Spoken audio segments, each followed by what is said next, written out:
If you want to start working in cybersecurity in 2026, the first thing you will face is confusion about directions. When I started learning, I also didn't understand where to go or what to focus on. Now, with practical experience, I can say that cybersecurity consists of several key directions, and the entry barrier for each of them is different. In practice, there are 5 main directions: SOC, Security Operations Center; Security Engineers, DevSecOps; Audit and GRC; Red Team, Offensive Security. The easiest way to enter cybersecurity is the position of a Tier 1 SOC Analyst. This role has a low entry threshold and is suitable even for students. The main responsibility of a Tier 1 SOC Analyst is alert monitoring, initial analysis, and escalation. If the SOC process is built correctly, deep technical knowledge is not required at the beginning. For a start, basic networking knowledge is enough, understanding ports, protocols, and services. You also need a general understanding of security systems such as WAF, NDR, EDR, and CM. All of this can be learned from open sources. This position is a good fit for students, as many companies hire candidates already in their 2nd or 3rd year of study. However, this role has its disadvantages. Usually, it comes with a relatively low salary, repetitive tasks, and a high workload. Without continuous self-education, further career growth becomes difficult. Next, I want to talk about roles that I can recommend based on my own experience: Junior Security Engineer and DevSecOps Intern. These positions provide more hands-on experience. You start working with real systems, gain administrative skills, and partially deal with regulatory and compliance documentation. Over time, this experience allows you to move forward into security architecture, project management, leadership roles, and eventually the CISO position.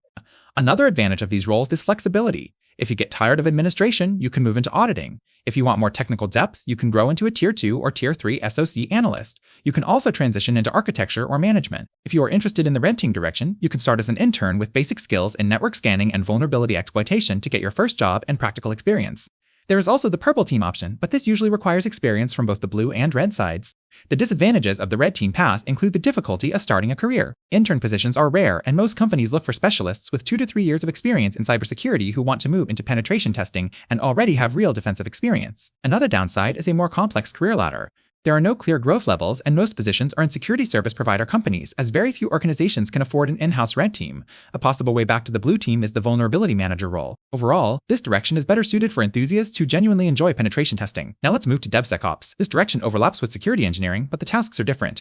The main goal is to make DevOps processes secure and controlled throughout the entire development lifecycle. Security checks and tools are integrated into every CI/CD stage to improve security. I have seen job openings where companies hire interns for DevSecOps roles. The entry barrier here is lower than in Red Team, but the work itself is not easy. It requires strong technical knowledge in infrastructure and security design. You need to understand what SAST, DAST, and IAST are, where to implement them, and how to consider security aspects at the planning stage to reduce risks and financial losses early. This direction is very popular today because many companies use microservices and DevOps-based architectures, and regulators require security for such environments. Finally, let's talk about Audit and GRC roles. This area focuses mainly on documentation, policies, and laws, but technical knowledge is still important. Auditors can be internal or external. You can work inside a company and control compliance with security standards such as SOC 2, or work as an external auditor assessing other companies. In practice, this direction has almost no limits in terms of growth. There are many standards, and transitioning into management roles is much easier because you already understand the regulatory side. You build strong knowledge in writing policies, designing processes, communicating with top management, and managing risks. Everything needed to become a department head or move higher. That is why this field is also very promising. In this video, I wanted to give a high-level overview of cybersecurity career paths so beginners can understand their options and plan their development. In the next video, I plan to focus specifically on the SOC department and explain how to become a SOC analyst. Thank you to everyone who listened. Good luck, and see you next time!